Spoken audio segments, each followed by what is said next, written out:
This is the Superstar Diaries Podcast. What's up, everybody? Welcome to another episode of Superstar Diaries. Today we're sitting down with DJ Paws. Welcome, DJ Paws. Also in Austin.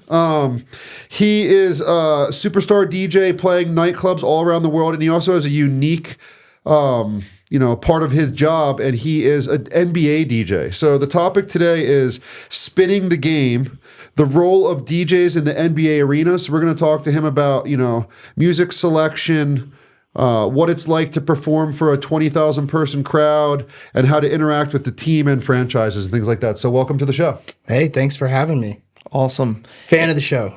And this really dates us, but I'm good friends with his dad. His dad was one of the originators of the Denver rave scene back with us in Together Productions, and so it's really cool that your dad has been pretty close in our lives since the late 90s. And then, he was the one that kind of trained you and taught you. I remember you actually announcing the starting lineup when you were pretty young. I was actually at that game, and I remember your dad was really, really proud of that. And then he does something similar to you kind of for the Phoenix Suns. Yep. So let's talk about Tribal and, So I didn't know that Tribal was your dad until right now. Seriously? Yeah. Yeah, the apple didn't you and I fall. haven't spent that much time I know, alone. I guess that's true. That's true. We've been in the same room, but we haven't sat, we haven't had like an hour long where we just sat and talked. Yeah, the apple didn't fall very far from the tree. He is the director of live presentation for the Phoenix Suns now.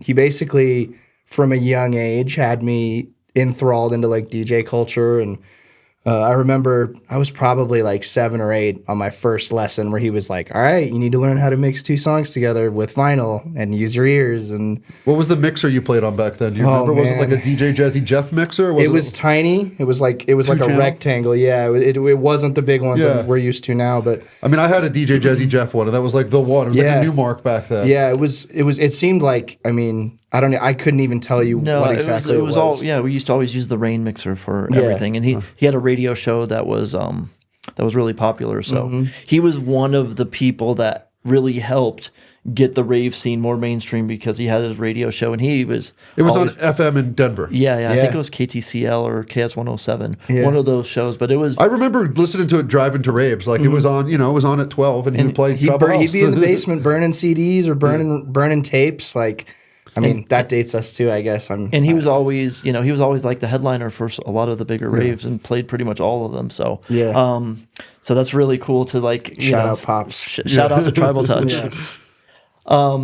He taught you that, and so let's talk about your role with the Denver Nuggets first. So let's go. A lot of people don't realize how important the in-game entertainment is, and you do all of it, correct? Let's kind of talk about that. Well, to start, I got the job. This is my 7th season with the Nuggets as the DJ and music coordinator. Sometimes when you hear like a DJ for a sports team, you kind of just think like pregame warm-ups, after party, all that kind of stuff. But with my role as the music coordinator as well, I'm in charge of 95% of what you hear coming out of the speakers. Really? So that's offense, defense, timeouts, dancer music, halftime music, pregame music, postgame, anything that you're hearing that's not triggered by a video is coming from one of my 2 computers or my sample machine called the Instant Replay 360 that I do a lot of sound effects and stuff like that with. But so let's talk about, you just can't just play whatever you want, right? You have a lot of approval process. It's not necessarily I have an approval process. It's just kind of I can't play everything. Being in this position that I've been in, I kind of know what goes and what won't go.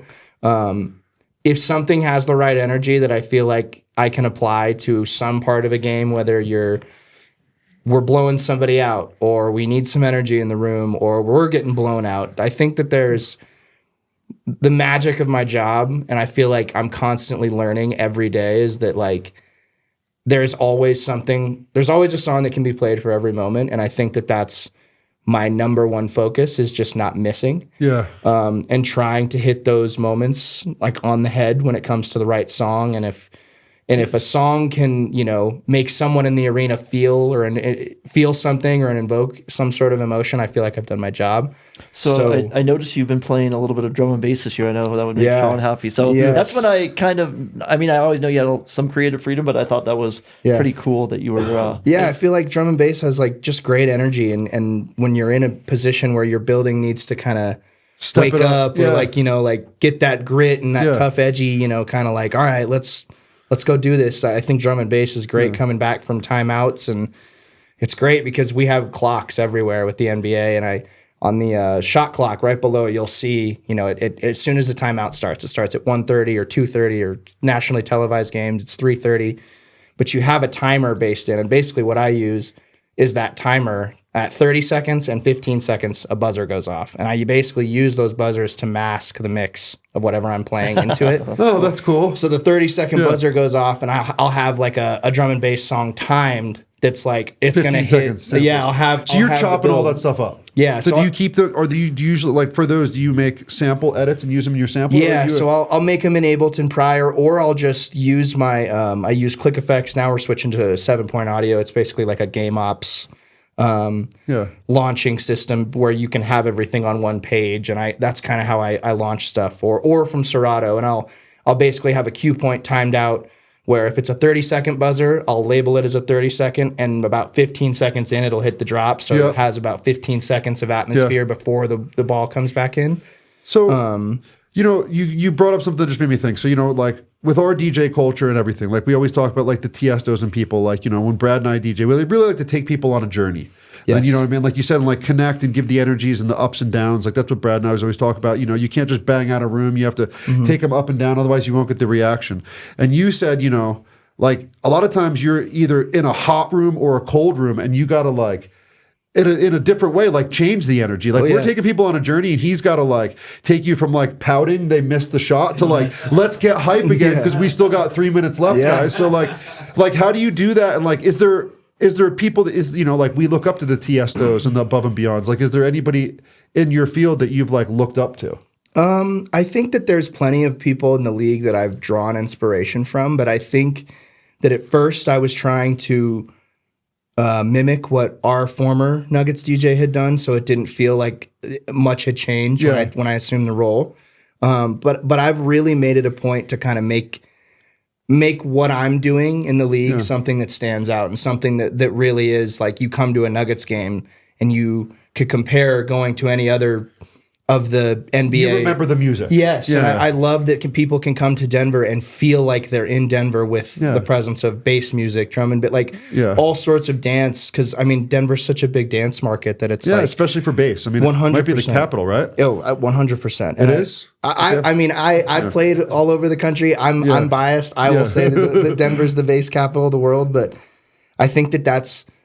When it comes to drawing inspiration throughout the league, obviously, like Atlanta has some really cool elements where they use live instrument, like live drum pads and stuff like that. And my first couple of years, I was able to do a little more of that. Now I've kind of, I'll use it if I need to with like, cue points and drumming out, offense and defensive prompts. But now I'm kind of getting away from that, because when I was really trying to focus on that in game, I was like losing track of what I had to do in the timeout, or 2 timeouts ahead, and it's basically like playing Tetris on expert for like 3.5 hours. Oh, for sure, man. I mean, like I said, we go to the games, like I watch it happen. Yeah, and like you're right. It's hot, it's cold, and like the game of basketball, it's a game of runs. So it's like we could be up by 15, and it's a party in there, and then within 3 possessions, they're back in the game. It's only a 4-point game. Like now or 6-point game, and now we need to figure out what the right song is to get people to be like, okay, like,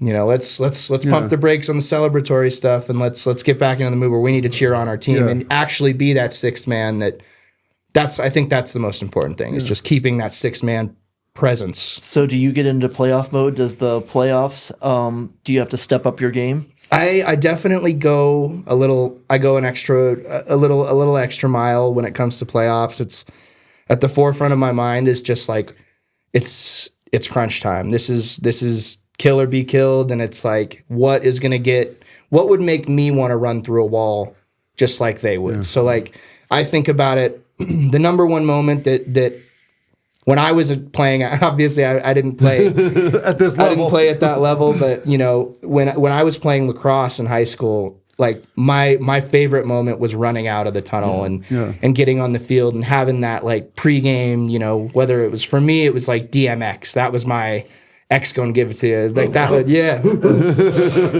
that was my my pump up song. And I always felt that like, how can I invoke some sort of like, you know what, it's time to go out there and take care of business. And I think that for playoffs specifically, I keep that in mind of like, all right, now it needs to shift from this like, okay, we're in game 40 of 41 in the regular season. That energy has to be different than game 1 of the playoffs. So let's talk about something fun. Look, remember, I mean, I'm a Denver native, and you are too. So when we won the championship, that was probably one of the best. That was what I hung out with you the most, because I played a DJ like 8 events back to back. So what was the best event that you DJ'd when we won the championship? Honestly, I mean, that 2023 was just like a fever dream, and like growing up in the Nuggets organization for as long as I have, I've been there around the building. Pepsi Center then, Ball Arena now, since I was 8 years old. So getting to be a part of a team that I've supported my entire life, like hitting that mountaintop, and like obviously I'd like to say the game 5 when we clinched, and you know, my dad was there, and like I'm not going to go too much into it or else I'll start crying, but like my dad was there, and that was pretty amazing. But like I would probably have to say the parade. Like, not only did I get to open for Big Gigantic, Dom and Jeremy are 2 of the most amazing people in the industry. And also Grant is amazing in what they've done for our city. But like, it was me, Big Gigantic, and Grizz. This is at the Civic Center on the Park steps of the Capitol. After all the trains went through Union Station, everybody was there with the trophy. Yep, we were on the steps of the Capitol. I think that I got to DJ, and I think I got to say it's official that I DJ'd on the steps of my Capitol for 1 million people. Yeah. And it was like, I've never felt more like, you know, when I dropped out of college to be a DJ, I thought that this was like, never in a million years would I have like been able to say, this is what made it worth it. Like, hey, like, I know I didn't finish school, but like at the time, I think it was really hard for especially my parents to wrap their minds around. But then this type of a moment really it made it look at what we can look at what's possible. Look at what DJs are capable of doing. And I mean, you inspire players and people every day. So I mean, you know, don't take that for granted always. I mean, well, yeah, you could be playing a headline set at BBC and it's going to be smaller. Yeah, that's what I said. Then what you play every week. I mean, you can have an arena tour or a ballroom style tour, and it'll be smaller than what you play every single night. Yeah. It's crazy. I mean, what's 18,000? Yep, roughly 19. If it's most sellouts are 19. Yeah.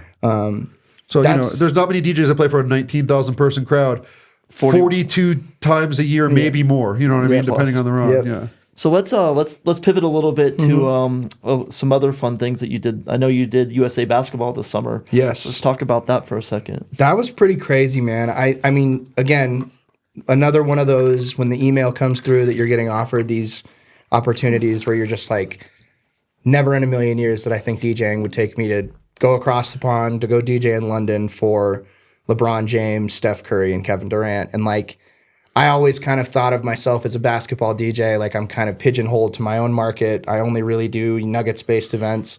When I got this offer, it was just like, wow. Like, yes, first of all, I'm in. Second of all, excuse me, getting to go and DJ for people that are going to represent the country in the Olympics. Like it wasn't the Olympic Games, but it was the pre-Olympic like scrimmages, if you will. But it was a chance to DJ and be the DJ for like 3 of the greatest players in NBA history, and getting to play music that normally in Denver I don't really play to LeBron. I don't play for Steph Curry. I don't play for Kevin Durant. Going to London and being the Team USA DJ for that week. Where was that at? The H2O? It was at the O2. Yeah, it was at the O2. And how was it? Did like technically was it easy? O2 is massive. I think it's close to 18,000. So about the same size as Boulder. Similar, yeah. It felt smaller, but I mean, just the history in that building, like I remember when they opened it and Deadmau5 was playing. And some of the really cool behind the scenes stuff, just like hearing about Prince's residency there. I think he did like 20 plus shows in a row and just like sold out every one of them. Really? There's like a hidden green room in the O2 that they built for Michael Jackson. That's like, I'll have to show you guys some videos. It's pretty cool that like they just have all this amazing stuff out in London, and getting to be in this building that I've seen so many of the people, musicians, you know, artists that I look up to that have like gushed about getting to play London for the first time and getting to play the O2 Arena for the first time. I mean, that was pretty cool. So was there extra different feedback that you had to accommodate for that gig, or did you have full creative freedom? I had a ton of creative freedom, but like it was also great to kind of get to walk around the city for a couple of days and see what works in London. You know, I walked by a couple bars and got to hear a couple tunes that their DJ culture is a little different during the day. So like we were very busy with rehearsals and whatnot, but getting feedback from people that are from the UK that are like, you drop some drum and bass. Like I got to play a ton of stuff that like I was really excited to. Like I'm really into UK garage right now, like speed garage. Like I love that sound, that swing beat. Yes, and getting to go over there and be like, all right, I'm gonna try something. I don't know if like anybody that I was working with on the production side or the entertainment side really knows. Because it wasn't an NBA event. It was an Olympic event. It was a Team USA basketball event. So I got to kind of go and mess around in a way that I wouldn't really do back like in the States. So getting to play like, I played like, I think I played an edit of, what was it? No, it was Rage Against the Machine, Killing in the Name of, and I played a UK garage version of it. And I finished playing it. It was like coming out of a timeout, and this guy came up to me after the game, and he was like, "Mate, what was that fucking track, man?" He probably tried to Shazam it, and it didn't come out. That's what he said. He's like, "I tried to fucking get it, man, and I couldn't get it. Like, what is it?" And like, just getting to hear people from the UK come to me and say like, "Your class," as they would say. Like, it was really cool to get that response somewhere outside of my comfort zone and get to kind of show off my musical prowess. That's why you're successful, bro. I mean, the preparation is key. I mean, like, I can just tell from this conversation in the last 20 minutes, like, I mean, you know, you're putting in 14 hours for an hour of your music. For sure. You know what I mean? Like, over prep is the best prep in this position because, I mean, like you said, the last game you were at was, were you guys at the double overtime game in Minnesota? Yeah. I mean, I look right at you. I'm in 148, so you come out of the thing. Yeah. I sit with Swift. We have to share the seats. So, like, I literally look, you were right there. I mean, I watch the kid DJ every time. I always look up because it's like, you're in the screen, you're right there. Yeah. So. And I mean, those are the types of, like, when you say the prep, you know, prep matters. And with games like that, the 2 overtime game, like, you can't burn all of your music that you would. You're another hour-long set. Who knows? And who knows? Like, you could go to a third overtime, and if you burn, you know, the Eye of the Tigers and the Final Countdowns and the big money songs. When you come into those moments, what do you do now? So like, so Eye of the Tigers, the money song. Well, thinking about like, you know, suspenseful, but it's a mixed, diverse crowd. You know, you're playing for. I mean, it's 11 years old or younger to 85. Exactly. You gotta have a very wide array of musical demographics. So, like you're applying to a big demographic. Let's talk. You just got back from the Final Four. Yes. That was one awesome games. But was what did you play? Where did you play, and what was that like? So that was I did the tip-off tailgates, which are basically like a pre-party, like a pre-game for the Final Four events. I was out there for 5 days. I did a couple days of the tip-off tailgate, which is basically just like outside the arena, getting fans ready for what they're about to walk into. And there's also I haven't been to Texas in a while, so there's a massive following of the Houston Cougars were in the Final Four. So tons of people traveled from Houston. It was basically like a watch party at the tailgate. But those are the free-for-all. You could play anything you want. It was just a DJ set. Yep. So and it was a long day. Loose. Yeah, exactly. And then I did the March Madness Music Festival, which I'm in the TV truck, which is very different. I saw it on your Instagram. Yeah, cool. It's very different from DJing in a booth, like a forward-facing booth, because one, you have immediate, you know, reactions of the fans and the people that are there, and DJing in a TV truck is no easy thing. Like, you can't get that instant response. Yeah. You can't tell what's You don't know if you played a dud. right. Like, you can't really tell. I just kind of have to like watch the 8 angles of cameras that I have and see if it is. And thankfully, you know, this is my second year back, so I think I've done a pretty good job. But I got to open for T-Pain, Jelly Roll, Benson Boone, and Chris Stapleton. So like Those were on stage though. Those were on stage. Yeah. So again, free fall. Yeah, DJ yeah. set, But I had to. I mean, those are 2 country artists that I'm not necessarily super well versed in country, but I had to kind of dip into a bag that like. Let's hope, you know. Yeah, again, back to the 10 hours of prep for 1 hour DJ set. And we've done it before. Country EDM mashups are a thing. You know what I mean? Like, drop the Bon Jovi mashup. Yeah. This, you know what I mean? Like, I played the best response I got all weekend was right before Chris Stapleton went on. I played Neon Moon by Brooks and Dunn, and the entire crowd, I could even hear it in the TV truck, went, and then I started seeing like cell phone lights popping up, and like getting to see that kind of stuff where you're like, okay, cool. Like, I love that song. I wouldn't necessarily play it at the club or at a Nuggets game, but it's cool to kind of get to mess around with like, okay, we're in Texas. Let me see if this works, you know? And so, you know, you have a really unique, you know, that's, you know, one of the goals of the show is to show people like all of the different things that DJs and musicians and everything in our industry do. And, you know, I find this conversation extremely interesting because I've never had like a headset on. Like, so when you're at a Nuggets game, like, are you talking to production or the team or constantly, or like what's going on with the programming? I'm on headset with our game entertainment department.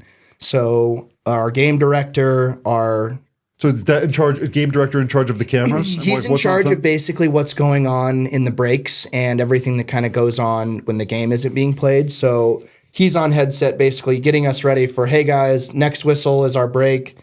We have, you know, this promotion here, and then at the end, Paws, you're doing your junior DJ. So he's just kind of keeping us aware. So half core. Just somebody's going to be promo on the mic, banging on the drum. That being said, I have the producer. I have multiple coordinators, the people that run around with Rocky. I have our PA announcer on there. I have our spotter, which is what I did before I was the DJ. I sat next to our PA announcer and was basically the eyes and ears on the floor to tell our entire department, hey, ref just called a 20-second or a full timeout. They're reviewing, you know, a challenge on this. There's blood on the floor. Like, I just had to that helped a lot with like developing my skills as a DJ in the arenas because I knew what to watch for when whistles were called. I mean, you kind of are the sixth man. Yeah, I can kind of like look at. So are you communicating much, or are you just listening for the most part? Since I've become the DJ, I communicate as much as I can. I do tend to. I'm a chatterbox kind of guy. So like, if I do contribute, it's like lighthearted and like I'm kind of joking or, you know, making a joke. And obviously I'm trying to pay attention to what's coming up because at times I have to be so locked in on what's going on the floor that like I'm just listening for what's coming up at the break. Because sometimes that like things switch. Sometimes we'll have a promo coming up that we're supposed to do, but we just got word that a hockey player for the Avs just came in and got courtside, so we want to do that. So then I have to kind of be ready to on the fly change what we're doing for the breaks coming up, and I have to have like the Avalanche Skull song ready to Peyton Manning's gonna throw. I mean, exactly. You know what I mean? Like, you know, exactly. He walks on the court, and you got to be ready to drop the NFL theme song. So things could go really wrong. Things happen a mile a minute during games, and like on headset, I think that throughout the years, I've started to kind of develop that like right and left brain kind of thing where you can kind of like be focused on one thing, but still in the back of your mind be like, okay, I'm being talked to. I also have a fan next to me talking to me about something or wanting to whatever. I just kind of have to like tune it all out and just get to your zen place. To your zen, my center. Yeah. But I mean, I think the technical aspect that, you know, is just astounding that what you're able to pull off all the time with all the samples and never miss a beat. And like you said, I mean, you know, 15 seconds, 30 seconds, Peyton Manning walks in, you know what I mean? The dancers go out. So let's get into the production side of things. So obviously you're a producer, but you know, we do all of our edits obviously in Ableton. That's kind of what we're known for, is making all these mashups in Ableton and then start, you know, then the production. So let's talk about just using Ableton as a DJ tool, and then let's talk about we'll just leave it there. So let's talk about that. Yeah, I mean Ableton's I think that if there is a within the NBA community, there are people, DJs and music coordinators that use, Ableton pushes and use those as their sampling launch pads. Oh, with the controller, kind of like kind of like that, where you kind of launch a sample. I know that the 76er guy uses that, and he'll use a Serato. The 76er guy. Yeah. So is there a group chat of all the DJs? We do have an NBA DJs group chat. Is it on WhatsApp? There's all like it's an Instagram group chat. Yes, I love that. We're all very. We got a bunch of them in our industry of doormen and lighting guys and DJs and tour managers that I'm in different groups. I know. I have a lot of NBA personnel group chats. The NBA DJ ones gets a little crazy sometimes. It's I think the coolest part about it is just the camaraderie that we'll share edits with each other. And That's great. When the Kendrick Lamar Tiger, every remix you could ever want to buy the Tiger. Yeah, or when Kendrick Lamar's album came out, the day it came out, kind of, I don't know if we're gonna go into this, but with playing hip hop music in front of that many people, you have to make sure. Just because the song says it's clean doesn't mean it's stadium clean. Yeah. So it's when the Kendrick Lamar album came out, there were clean edits that were coming out, but he might say bitch in that edit, or he might say shit, or something might slip that could get us in trouble. So what are your rules? I mean, it's no curse words. Friendly. Yeah, it's got to be clean. Everything and when it comes to being clean, subject matter. I would say you can't be like that girl's juicy. Exactly. You kind of have to. For me, when new music comes out, I have to basically stop everything I'm doing, pull up the lyrics to the song, and watch them, and kind of take it for what they are. And sometimes they're more cryptic than others. So let's go into what. How many DJ tools are you making for the Nuggets game per week, per month, per year? Per week? It's probably I'm making a timeout edit. I'm making a ton of timeout edits, the kind of we talked about, where it's I have something 15 and a 30-second little drop, 30-second edits. I'm making stingers for when players make baskets that I can kind of play a 7-second clip in between. Oh, that's what it's called, a stinger. It's called a stinger. Yeah. So if you hear an and one with the Nuggets, I'll play So do you do the little Mario sound too? I do.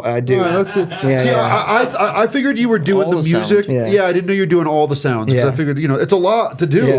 That's a lot of shit. Yeah, and so when the kids come up and they're kind of just waiting for the junior DJ moment, I let them push the bruh and the yeet. Oh, and, okay, the cool. Free throw noises and those are where I have the most fun, because I'm such a. I think the Mario token is kind of the one-up sound. Yeah. It's just it's a pop culture reference that I'm obviously on TikTok, and I think things are just as funny as everybody else does when there are viral clips. And I think that if there's an ability to put some of those viral one-liners that you hear on social media that make people chuckle into a game like that, I think one of my favorite moments in Nuggets games are when an opposing team player misses a free throw and I push the bruh button and I hear an audible laugh that. That funny. Right there is okay, that didn't take much prep or much it was literally a 1-second clip, but something just like that can enhance someone's experience to be oh, that guy's funny. That guy's paying attention. So are you involved in the whole, the fourth quarter, that whole, screen they put up with all of the energy building, all that music design? That's coming on, and sometimes if there's drum and bass and dub stuff, it's I mean, we've heard it a bunch. The last couple of years with music licensing have gotten a lot more strict in the sports entertainment world. So a lot of the songs you're hearing now have to be unlicensed, or if we are going to play something along the lines that's recognizable, we have to pay for that, obviously, to get the sync rights and everything along that. In years past, I will and have produced our fourth quarter pumpers or video pumpers that kind of get us around that. Yep. So then if I'm making them something, it's just kind of you guys are paying me to do that. So then we can completely avoid the legal. So you just write your own score almost. Yeah, you just write a drum and bass beat. Yeah, I'll make similar to what you want it to sound like. Exactly. Or they'll give me something that they like. Or I think last year we had an altitude warning pumper. Yeah. That basically had this tick, tick, tick, tick, tick, tick, tick. And it was they basically gave me this sample that they really liked. And I built like a tech house kind of yeah. like build up and drop out of it. And I just kind of extended it. Ableton? Yeah, and I build those in Ableton and I just kind of send it to them. And if they like them, they'll be like, we need it to be more aggressive. We need it to be more driving or whatever. Who says that? Do you have the final say on that? I have the director of presentation for the Nuggets, and then or the director of game entertainment for the Nuggets, and then I have the producer that oversees Avs, Nuggets, Mammoth. Kind of, it's a collaboration in a sense where they're like, we want something that's driving, that's has the energy to get people up and out of their seats going into the back into play. So I mean, it's just kind of like a collaborative effort to optimize how much energy we're going to get out of a video. So let's transition into your original productions. Where are you at with releasing singles, making new music, playing new music? I'm at this phase of my producing career where I have just like so much music that I haven't done anything with, and I applaud guys like Sonny Moore or Skrillex that just put out his massive. Yeah. It feels like catalog over the last couple of years, and like I think that doing something like that has like kind of opened my eyes to being like, you know what, like this music that's sitting in my hard drives is not doing anything. Let's just release it. Exactly. So I think that over the last couple of years, obviously Nuggets post championship has been like very, and not necessarily post and pre. Their schedule's very demanding. I have 41 games a year. I have to do appearances during the week. I'm kind of just, like you said, prepping for the games ahead, and I do my best to try not to have games sound and feel the exact same from game to game, because there are people like you guys that come to, I go to a Monday, Wednesday game that like if it's the same exact show, that can get stale really fast. So I use a lot of my free time to make sure that things are different game to game, and I don't get to spend as much time as I would like to producing music. But you're also DJing a lot now too. Yes, so you're DJing almost every weekend. You're DJing Disco Pig tonight, right? Saturday night. Yeah, Disco Pig is. I mean, all the spots I play in Denver, and they're just the same thing goes for those. Like, if I go and play a Nuggets game on Friday and have to go straight to the club after, and then I play the same club the next week, I don't want that set to sound the same. Of course. So it's like if you're programming 4 hours worth of music for that set, that's a lot of time. And shout out Walt White. He was one of the first people that kind of told me about the formula of DJing in nightclubs. And he was like, listen, man, if you're going to be playing week to week, you need to be at least incorporating 50 to 75 new songs a week, which is, it's a lot. And matching energy and trying to like keep the same formula, but not make it sound the same. Like that's kind of all goes into this. Like, I wish I had more time. And I think that, we all do. We all do. Exactly. Are you, it takes us right now. We're working on a couple of new tracks, and Sean, we're probably 100+ hours. I mean, I think to make a good song, you're 40 hours plus. Yeah. You know what I mean? Like, for sure. But even just to do, like you said, like just to do a tech house build up and drop, like that's 6 hours. That took the better part of 2 or 3 days. Yeah, you know what I mean? Like, and it's like, it depends on your creativity. Obviously, sometimes it just comes out, and sometimes you just get stuck, and you're like, how am I going to make this? And I'm like drum the worst snare build up. I'm such a night owl that like most of when I get inspired, it's at the 2 o'clock in the morning. It's the strangest times. My girlfriend hates it, but like it'll be 1:30 in the morning, and I'll be like, damn. So what's your home setup like? Do you have I have a studio at home. It's kind of like we have a 1.5 bedroom apartment, and that half is. So your neighbors hate you? Yes. 100%. We are moving next week actually into the same building but higher up, so we can get away from like being sandwiched in between 2 neighbors, people above and below. 2-bedroom? Yes. Oh, so you have a full studio. So I have a full studio now, which is exciting.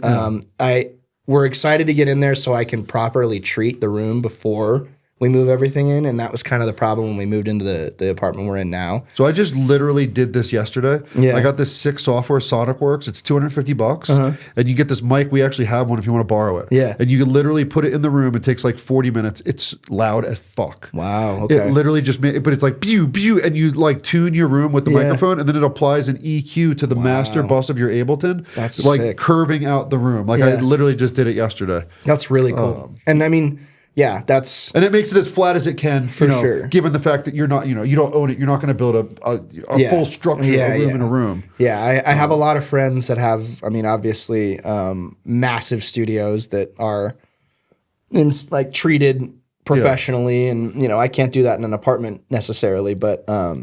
But shout out to Side 3. So if you ever want to come, that's where we do all our stuff at. Side so 3. We spend a lot of time over there. So if you ever want to master anything, it always helps. Yeah, I love Side 3. It was like the first time I walked into that building, I was like, is this like an official studio? I'm in an official studio. Yeah, totally. You're like a DJ for 40,000 people all the time, but the studio is really cool. Yeah. So where are you getting a lot of your music? Are you getting it from record pools? Are you making a lot of it? You're getting it from Beatport? I get a lot of it from SoundCloud, and like I get this question a lot from DJs mainly, and they're like, "Where do you get your music?" Obviously, record pools. I have cut back in the last couple months. I think I checked my account that I pay for them on, and I had like 9 record pools, and I was like, that's it's like cutting your streaming services. Like, I don't need Paramount Plus, Amazon, I didn't Netflix, need 9. all these, and like it's nice to have them in the sense of like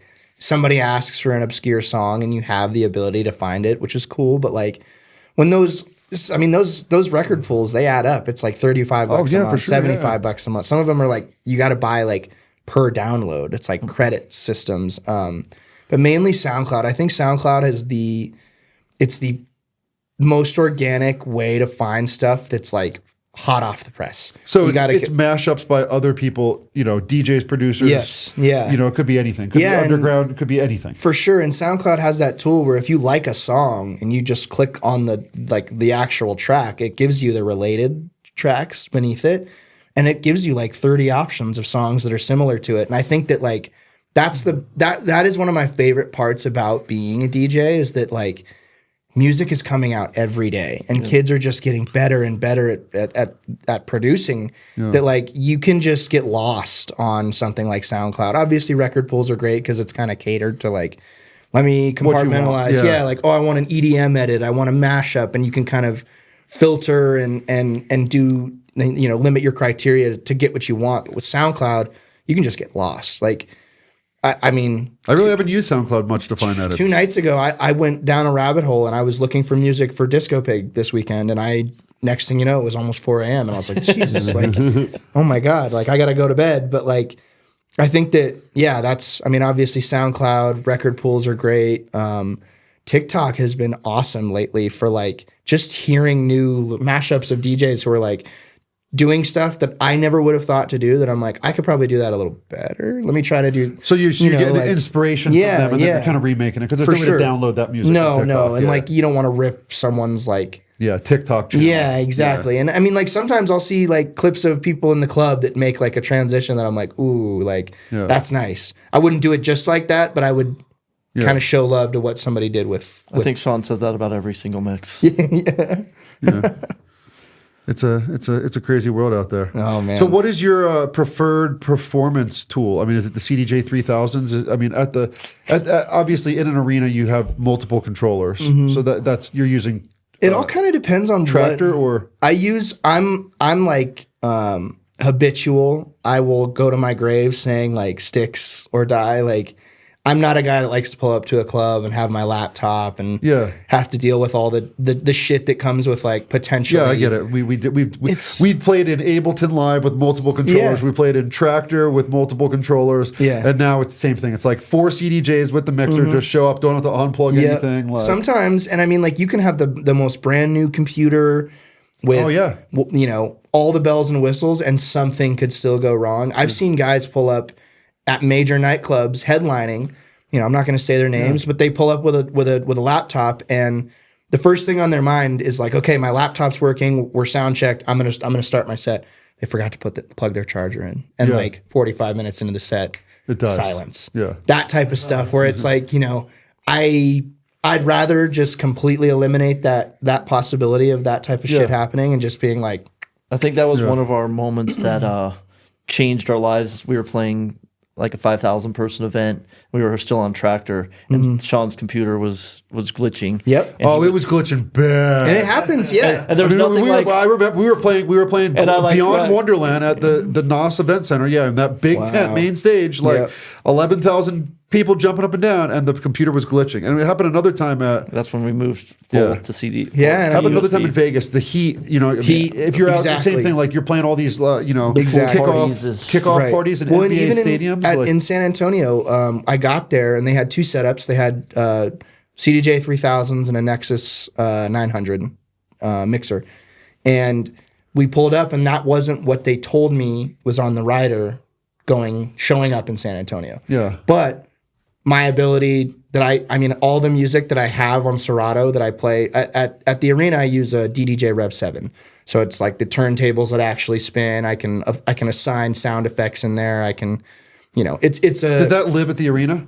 That lives at the arena. That's like what I would say is the easiest if I'm using Serato. But if I show up in an event like in San Antonio, but you wear two hats. Yeah, you know what I mean? For sure. You are a DJ that can just rock a party, hip hop, dance music, EDM on the setup that's in the club, and you are, almost like a technician, music conductor. I pride myself on being a chameleon when it comes in multiple ways, not necessarily just like with what I can play on. I mean, obviously, like if somebody were to put a mixer in front of me and two actual vinyl, I could play.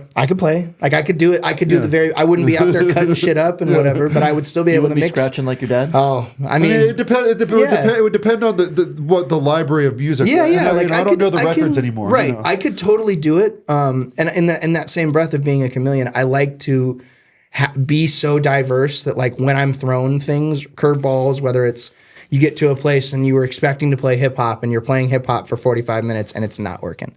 I know that I have a deep enough bag that I can go into something else that's going to work. And if I think that what I've taken the most pride in myself and my abilities as a DJ is to read a room. And I think that that's helped so much in such a big room. Because if you play a song that flops in front of 19,000 people, it's so obvious. Like, you can see it immediately. That's when you play the cricket sound real quick on your thing. You're like, I brum myself.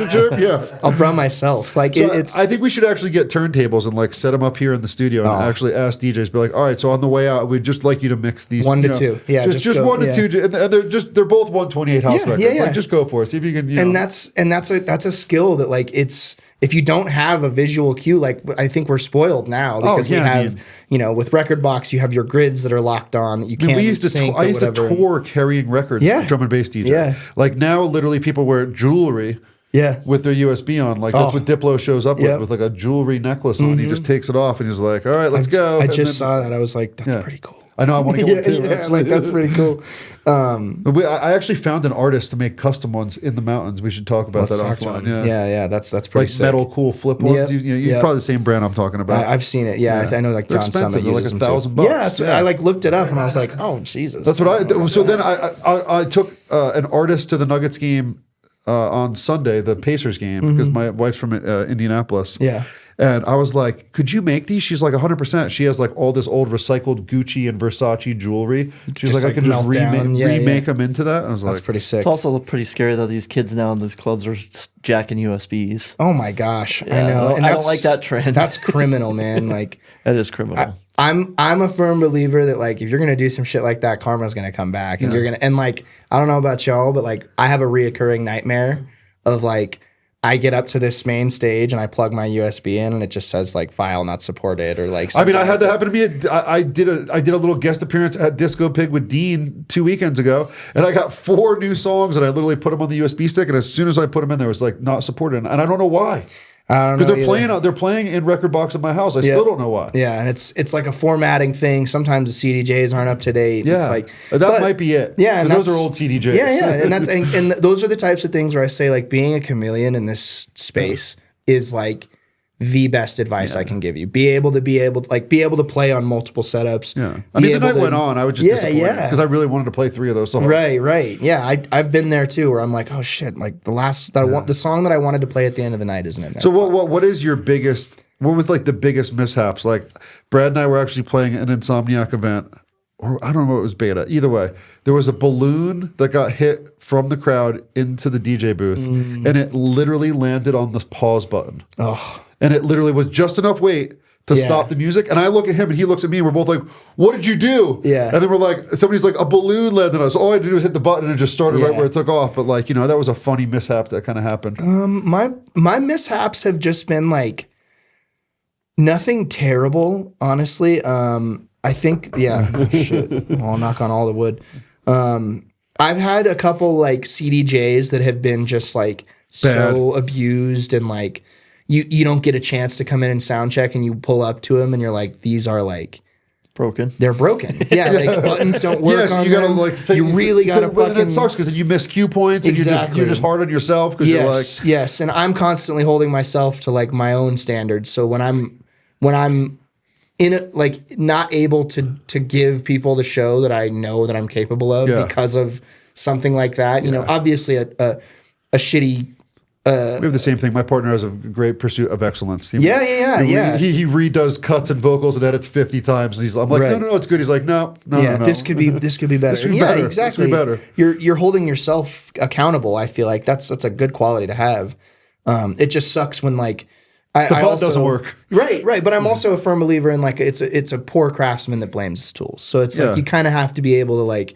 Again, be a chameleon and be like, all right, how can I... Hear that, Paul? Did you hear that, Wiggs? I never want to hear a camera's not working. I never want to hear, like, I don't have enough cords. I can't hear you with the headphones. That mic's not working. Figure it out. That's hilarious. So one of the things that we're looking to do with this show is actually go backstage. Mm-hmm. So, like, as we're kind of, like, learning how to be better interviewers and, like, figuring it out, so we put together this, as a group, this crazy mobile setup. Mm-hmm. That we did our first one at Bounce Empire 2 weeks ago, but it's literally 4 iPhones. Yep, 4 iPhones and an iPad. Yeah, and we can literally do this shit setup that you can see. I know the people on the screen can't see, but there's 4 cameras and microphones everywhere looking at us. Yeah, that we can do mobile with a tripod, so we could like show up and go backstage with you at a thing, or backstage with any DJ we want to. As long as we remember to charge it. Yeah. You had a pretty cool supercharger though that you were like holding the. Oh, he's got 90 batteries and extra hard drives, bro. I'll show you a picture of this setup. Yes. It is pretty gnarly with all the like little trusting things to hold it. But those batteries would take down a plane. Yeah. You can't take those through TSA. Yeah, not at all. That's funny. So yeah, we really want to be able to go backstage and like and then just do like sometimes shorter format things, but just show up to Temple and just go into the green room, pop this thing down, and do a quick little behind the thing, because you know how it is. Like luckily we can get people to come in here for an hour. You live here, we can find people at the time, but a lot of people are so busy. Mm-hmm. Like if we caught you at the All-Star game or where you were, like we would have do it in a hotel room. We'd be doing it in a hotel room for 10 minutes before you went to DJ. Trying to get like epic scenes. Yeah. Not the Marriott, the Courtyard Marriott. Courtyard Marriott. Yeah. That's hilarious. This is a Courtyard Marriott. Yeah. This is beautiful in here. So what's a typical day for you? Like what's your routine like? So you got a game at 7:00. Mm-hmm. Walk me through the timeline in a minute. This morning I woke up. We do have a game tonight. Yeah. Last game of the regular season. It's a big one. It's a huge game. Every game is huge at this point. My daily routine is usually I just wake up. I get usually on my like pregame warm up mix, where sometimes I'll have those. How long is that mix? Like it's usually like 17 to like 15 to 17 minutes. Okay. So like that's during the full player warm up is when you start DJing. Yep. So like that's when like I actually start mixing. I'm obviously playing like beds and stuff like that for them, reading our pregame shows and all that, and our pregame sponsorship reads. And so that's what I was saying. So like timeline wise, like when do you start at 6? Do you start at 5 for a 7:00 game? Yeah, I'll wake up. I'll do my pregame mix. I'll usually hang until probably around like 2:30. Then I'll get ready, head over to the arena. I'm usually there 3 to 3.5 hours before the game, just to get set up. I'll go through Denver Nuggets dancers tracks for the night. They'll rehearse that while a couple players are coming out getting their pregame warm-ups. Yeah, before like any fans are in there. That's usually when I can like play stuff for some of the players. Do you have a locker? I don't, but I have like an office that I can put stuff in. I just thought it'd be funny if you kept your turn. I know. I sit in my locker, put my eye black on. No, I get there early. I play music for dancers. Sometimes if Rocky has a skit, we'll rehearse that a couple times. And then we go to our pregame meeting, which is usually about an hour and 15 minutes before the game starts. We'll go through our pregame meeting where we just kind of go through top to bottom what we're doing. Sponsorship, contests, promotions, not including double overtimes. Yeah. I mean, none of that stuff. Yeah, and like usually when we get to those points, like we don't even have anything to put in those breaks. They're just like pause, go crazy. Yeah. And then I do the game, and I'm usually out of there 30 to 45 minutes after, depending on if I have to. For instance, before I went to San Antonio, I had to get some stuff ready for the guy that backs me up. He's the Avs DJ. I saw him there when you were gone, and I was like, "Oh, I wonder who I'll that get is." stuff ready. He's a for completely him. different setup than you do. Yeah. He's just on. Because I literally saw the video when he did the kid thing, and I was like, "This is completely different than what I normally see you." Yeah, definitely. So sometimes I'll stay a little later, just if I have to like do some stuff like that, or. But I'm out of there usually no later than an hour after the game. So how seriously are you taking your pregame or your wardrobe for the game? My wardrobe? Man, once you start hitting like the 30 games into the season, you feel like you've worn everything twice. I think the thing I take the most serious are my shoes. I'm constantly trying to like use the pairs of shoes that I buy, and my girlfriend tells me I never wear. So like. Those are the things I take more serious. I'm at the phase now where I'm like, I have worn everything twice, and I think I need to refresh. I'm like, hey, boss, take me to the team store. Yeah, totally. Let's go. Can I just go raid the locker room? I know. They always do get the coolest T-shirts because we're friends with Emily who does all the catering and everything. Yeah, Super Nachos. And my wife's always sitting there and she's like, the February themes and like the breast cancer awareness. My wife's always texting Emily like, any chance you could like steal one of those shirts from Jamal? Like, I mean, he's probably not going to wear it again. Stealing. No, I mean, but you do take it serious. I do take it serious. There's obviously theme nights we go through that like.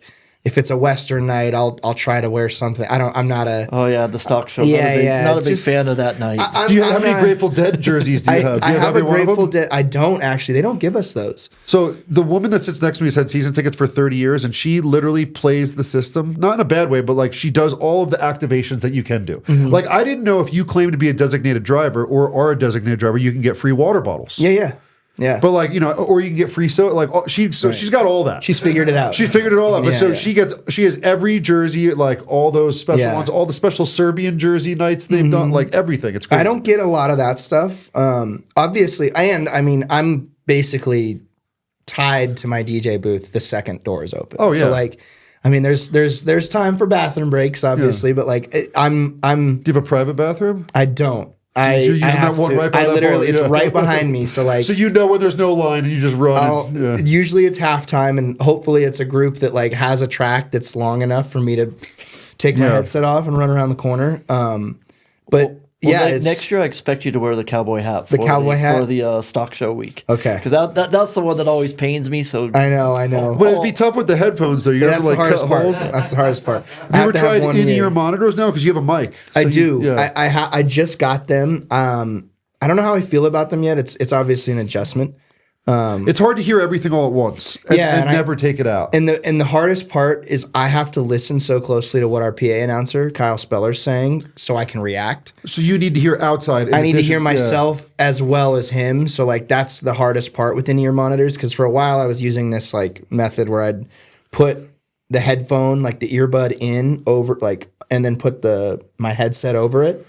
And sounds confusing. It was really confusing, and it was just like A, B, C. What am I listening to? Exactly. So like I've just kind of tried to keep it easy now, and I have my headset on, and if I need to preview something on any of my systems, I can just kind of like bring the butt up to my right ear for a second. But so what about your personal game? I know you're a huge hoops fan. Are you going to challenge me in horse, or you I'm not any? I'm not a bad hooper. I'm definitely not.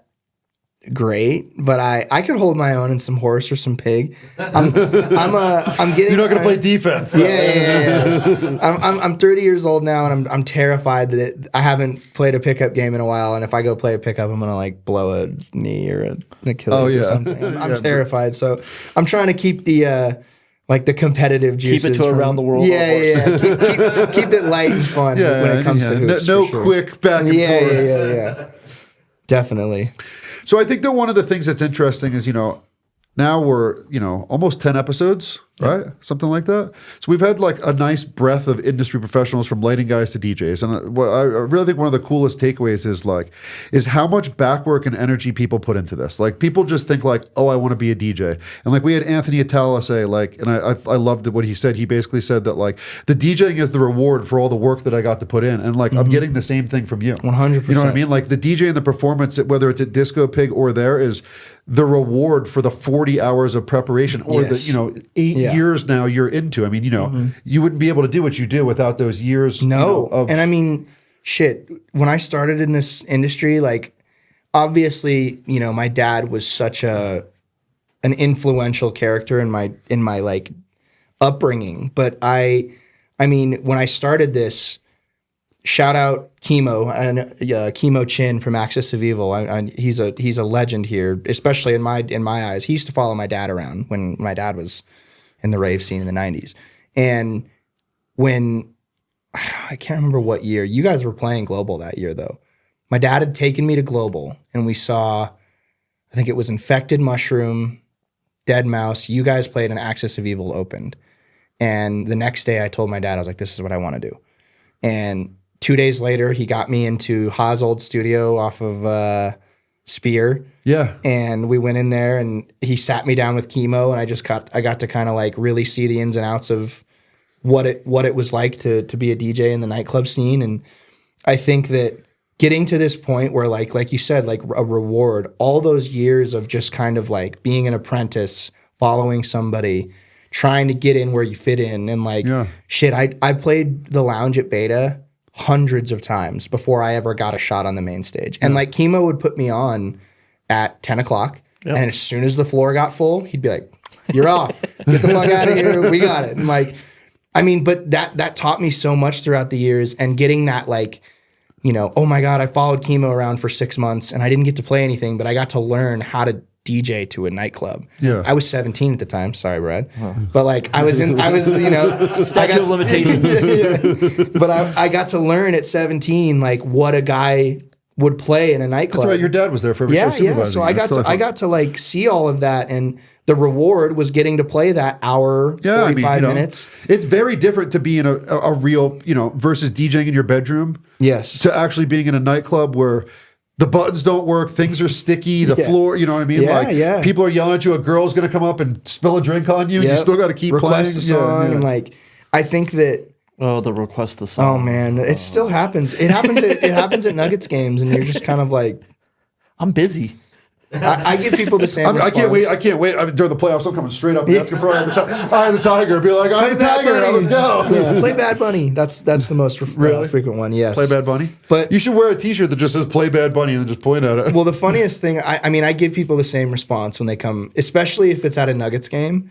I tell them the same thing. I'm like, if you want to treat me like a jukebox, you got to pay me like one. And unfortunately, I'm not a cheap one. So like, you can't come up to me and expect just to like. So he can slide you a 50 and say play about. You never know. I'm just kidding. Nuggets games are a little harder. It's obviously it has to. But Disco Pig all night long, everybody. Yes, you show up to Disco Pig and you want to hear Bad Bunny. And like that's drop a 50 on the CDJs and we're all good with it. And it's kind of hilarious when you get those people that are like, you need to like if you played this, everybody would go nuts. And I'm like, thank you for telling me how to do my job. Thank you so much. I really appreciate that. You got $50? And like, totally. And then they're like, what? Like that? Isn't that your job? How come you're not going to play Taylor Swift all night long? I mean, like everybody loves Taylor. I'm just like, you're not a Taylor Swift. Yeah, not everybody. Yeah, and I mean, shit. Sometimes you'll have every once in a while you'll have somebody come up and request it, and you're like, that's not bad. That's in the wheelhouse of what I'm playing. It makes sense. Like. Maybe give me 5 minutes. I mean, going back one more point to your dad. I mean, just because I've known you guys for so long, I just thought it was, I think it was the All-Star game and your dad was producing, the producer of the All-Star game, and you were DJing. I was like, that's so freaking cool. That had to have been that was the vinyl All-Star game? Like that era? No, it was last year? Was it? That was 2022. Yeah. Yeah, 2022 in Cleveland. That was really cool. I mean, getting to do anything professionally with my dad at this point, I think that's what it's all about. I think it's like a blessing nobody gets to and do. like nobody gets to do that, especially in this world. Like it's really cool that like I said, the apple didn't fall very far from his tree, and like I got to kind of carry on his legacy in a different way. He's not necessarily forward-facing DJing as much anymore, but I love the fact that we can still. But he was the producer of the All-Star game, right? Yeah, like he's on headset making sure everything's going the right way. Coming out, and he's like, "Go!" Yeah. I mean, those types of experiences, I just try to soak them all up as much as I can right now, and like, I hear people all the time, especially in the NBA, talk about like, moments and how people will play, like there's players in the league that'll play for almost 20 years and never even get close to the finals. Or never even get close to winning an all-star game or doing these things. And the fact that I'm 7 years into being the DJ for the team that I've grown up loving my entire life because of my dad, and I get to do it for a living and also from time to time get to do it with my dad. It's like there's no better feeling in the world than getting to do that with your parent. And also, like, it's not really a job if you're having fun. And like, I feel like one of the most beautiful things about us as DJs is that it's a job that we can't ever fully master. You're constantly trying to get better. You're constantly trying to learn do something another new. edit. Yeah, exactly. Learn a new production tool. It's something. Learn NI Complete now. Yeah, it's amazing, and I think that it's a gift that it's something that no matter what age you are, like that goes with my dad, with me. Like no matter what age you are, you can still be relevant, and you can still find ways to appeal to the masses. And whether music is such a universal language that like I'm just very grateful that like we're living in a time where like DJs are so cool and like so valuable. And like, well, I mean, I think that just saying DJ is almost not even it. Like again, the more and more we talk to people, it's like you're a music producer, you're a conductor, you're an engineer, you're an entertainer. Then yes, you are technically a DJ because you play one song and mix it into the next song. Right. But like the amount of work and preparation that goes into every single thing that we're all doing is But I think we need to recognize, like as Nuggets fans, I don't want to offend anybody in your group chat. But you are really good at your job. I mean, the Nuggets in-game entertainment is phenomenal, and you do a phenomenal job. Yeah. And, Thank you. I mean, I go to a lot of basketball games all over the world. My sister's the coach, so I'm a huge hoop fan. My entire life. Yeah. And so I know the in-game entertainment, and you guys are really good at what you do. And Thank you. And you're recognized for it. You know what I mean? The fact that you get to go to the All-Star game and the Final Four and USA basketball. To do the USA basketball in the last 3 years of your career. I mean, that's like, this all kind of started of DJing in the entertainment space. For sure. And like, it's, that's something that, again, it's another one of these things that I never thought was possible when I first got into this. If you would have told me at 17 when I was in the Beatport Lounge that I'd be playing 18. Yeah, 18. 18. That I'd be doing some of these crazy things that, I mean, I would have told you to go fuck yourself. I'd be like, that's not I hope real. you're standing on the steps of the Capitol sometime in the next 5 years, doing it again, holding the trophy. 5 weeks. Me too. I know. Well, I mean, I would hope in the next 5 weeks too, but I want to be, confident in the team for over the next 5 years. Yes. And I mean, at the end of the day, the only thing I can say when it comes to that is we are so grateful, and I think everyone in Denver should recognize that we are so grateful to live in the time of Nikola Jokic and what he's doing. Oh my God. Appreciate the moment. Every night in and night out, we get to just watch his greatness, and it's his era of basketball right now. We're just kind of living in it, and regardless of what happens with awards and all these things, like it's just it's a reminder to be present and just appreciate what we have now, because it won't be here forever. Yeah, and I could say that because I had courtside seats, forever.